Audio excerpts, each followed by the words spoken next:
big potential fight announcement for the lightweight division, where Dan Hooker is rumoured to be taking on Gamrot at UFC 305. Now, when the UFC 305 card got announced, because a lot of matchups have been announced already by the UFC, and shock horror, ignore that voice break, but shock horror, kind of similar to all the other Australia cards, it's pretty ass, I'm not going to lie, to be honest. Obviously, it's got a massive main event in Adesanya, Dricus du Plessis. That fight itself kind of just sells the whole card, let's be honest. And then you've got Steve Ercik versus Kai Kara-France, again, another very fun fight. But I was surprised to see Dan Hooker not be announced there, because Dan Hooker in the media anyway recently has been talking about potential fights for him, where he's named the likes of Benoit Saint Denis. Obviously, we know that fight's not happening. We'll talk about that in a minute. And Charles Oliveira was another big one that Dan Hooker named, which,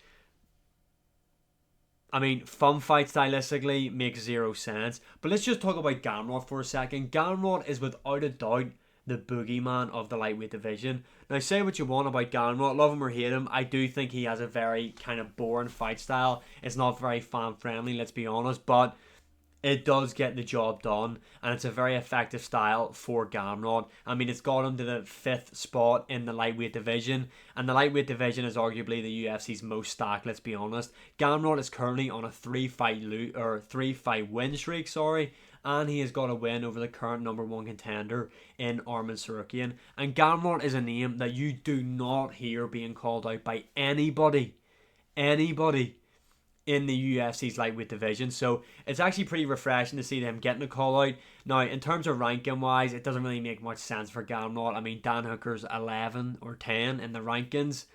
Gamrot, like I said, is number 5. But realistically, no one else is going to fight Gamrot if you go through the rankings. Charles Oliveira, I think, would be a good fight. I think it makes sense to see who could be next in line for the number 1 contender shot in the lightweight division. And I feel like Gamrot deserves that shot.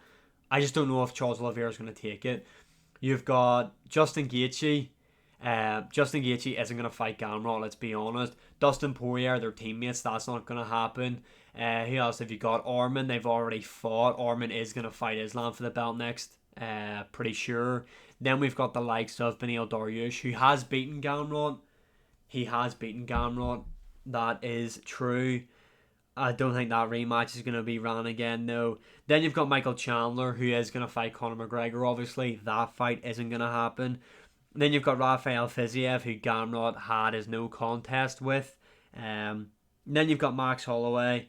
Max Holloway is not going to fight Gamrot. Max Holloway is more than likely going to be fighting for the featherweight title next. Then you've got Manny Moicano, who is already booked against Benoit Saint Denis. I know I said I was going to talk about this in this video. I've already made my own video on it, but I kind of thought that would maybe be a fight made for Dan Hooker going into this 305 card, or I thought that could have potentially headlined the France card, but Manny Moicano was getting the fight against Benoit Saint Denis. I think that would have been a funner fight than this, if I'm being honest. Benoit Saint Denis, Dan Hooker, stylistically, would just be an absolute war. Even Rafael Fiziev versus Dan Hooker, in my opinion, would have been a better fight, but I don't know if Fiziev is back from his injury. But nonetheless, yeah, make it happen. I mean, Gamrot has to be active.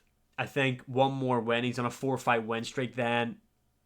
I think he should then fight for the belt next, if he's able to beat Dan Hooker, which I think he will. I don't really rate Gamrot's stand-up, to be honest, and I feel like if he can't get it to the mat, then he is in serious trouble on the feet with someone like Dan Hooker. But I feel like Gamrot is an elite grappler that will be able to use that to his advantage against Dan Hooker, and I feel like Gamrot will be able to win a fairly one-sided, comfortable decision against Dan Hooker if this fight is made at UFC 305. But let me know your opinions in the comments below. Who do you think wins this one? And as always, like, share, subscribe, comment, all that good stuff.